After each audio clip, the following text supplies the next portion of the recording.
Okay, we're very happy and honored to have Dr. Marina Mattheoudakis here today to discuss some of her ideas for ELT in the future. Dr. Mattheoudakis, I was really interested in what you were saying this morning in your talk about getting teachers from bottom up to implement change, to be the agents of change. And I wonder if you could tell us a little bit more about your ideas there. Yeah. The idea of involving teachers, first of all, I should say how honored I feel for being invited to the TESOL convention as a plenary speaker. And the idea is that we have to involve teachers who are actually the practitioners and have the contact with the classes and with their students to get actively involved in implementing changes and in implementing and involving learners more actively in the process of language learning. And in order for that to happen, they have to distance themselves from the traditional and conventional methods of teaching or of a coursebook-centered teaching. So to this aim, what I suggest is that they start becoming more creative by involving not only learners, but by cooperating with other teachers, by twinning with other schools, by twinning with schools abroad. We're designing their own projects.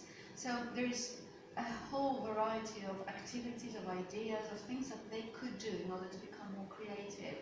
I do understand that at this point resources are very limited. Teachers are overworked very often.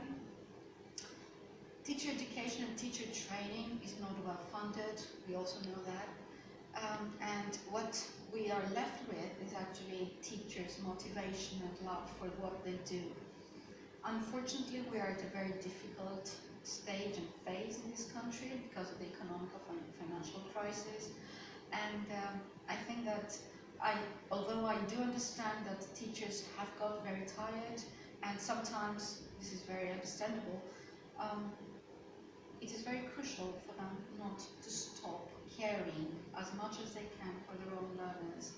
I don't know, I suppose that what will change in the very near future, and I should definitely hope for that, is that the state will cater for those teachers, either by giving them more resources or by providing evaluation, because I think the evaluation that was introduced some years ago, but it was banned a few years ago as well, is something that has to be reintroduced, because evaluation provides a motivation, the motive for the teacher to become better and better.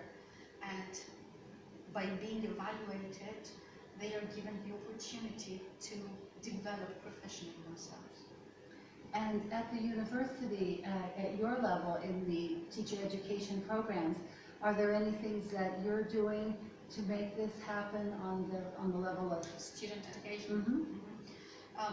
We are teaching methodology classes, and we involve students in teaching practice, which means that they have to take teaching practice as a compulsory subject, observe language teaching in real schools, primary and secondary schools, and get a taste of some teaching. They do teach for a limited number of hours. So when they do that, inevitably they are asked to reflect on their teaching practice and to reflect on what they see, on what they observe at schools. So when they come back to us with their feedback, we are trying to provide them with our feedback and tell them, okay, this is what's happening, so perhaps you might consider doing something like that. So you give them ideas on a very practical level about what they can do in order to test themselves in teaching, but at the same time, implicitly, what we are actually telling them is that you can teach in a different way. You can teach in a more challenging way, in a more interesting way, in a more effective way. So do not get carried away by the system, and do not get carried away by your own experiences as a learner, and do not get carried away by what other teachers might be doing. There are ways in which you can become more creative. The system allows you if you know how to do it. So we're trying to convince them, okay, to try little by little steps, okay, towards becoming more creative themselves. Well, the model of creativity, as far as I'm concerned, in teaching in the public sector, certainly one example is what you're doing at Evosmos in the experimental school.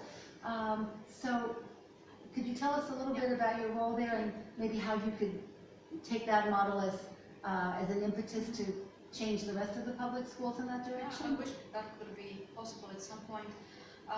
The experimental school in Erasmus was founded about 10 years ago. Actually, it started functioning as an experimental school at that time. And it has been working gradually. It has been working on improving the level and the quality of education that it provides. And I'm not talking only about foreign language education or English language teaching. I'm talking about all subjects that are taught. Creativity is a key word for the school in Erasmus. Actually, we have taken the permission from the Ministry of Education to deviate from the curriculum because it is an experimental school. So we are not following the curriculum for the English language teaching, but we are basing our teaching on literature books. Actually, they are fairy tales because this is a primary school. We are not using course books. And teachers use their own design and use their own alternative materials, which are targeted at the group they have every year.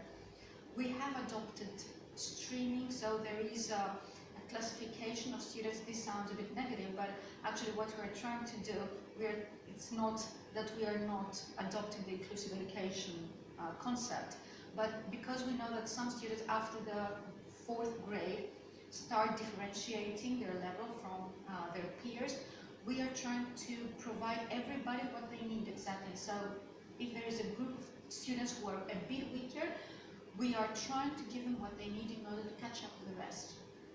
We do not expect parents to give them private classes. We do not expect them to go to private language schools because the teaching sessions are 7 or 8 hours a week, which is already quite intensive.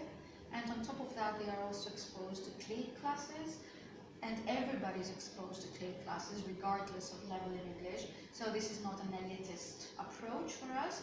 It is something that allows students to not only to develop linguistically, but research has shown that they develop cognitively.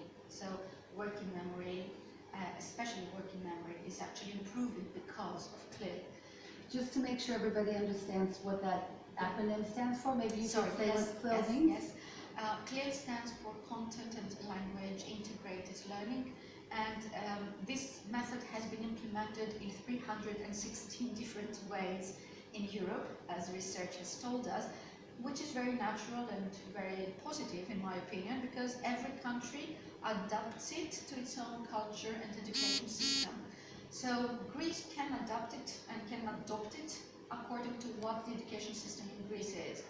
The particular school which launched CLE about 7 years ago, to be specific, adapted CLE to its own philosophy. What does this mean? It means that we teach history from the beginning of the school year till the end in English. There is no Greek teacher interfering with that.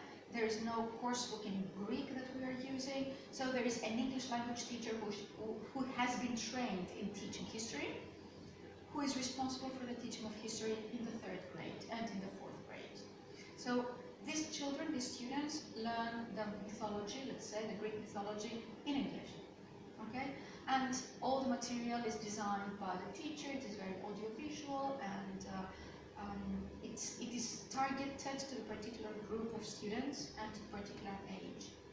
Well, we really look forward to hearing more about this and to follow your plans as you're working to improve education in our country.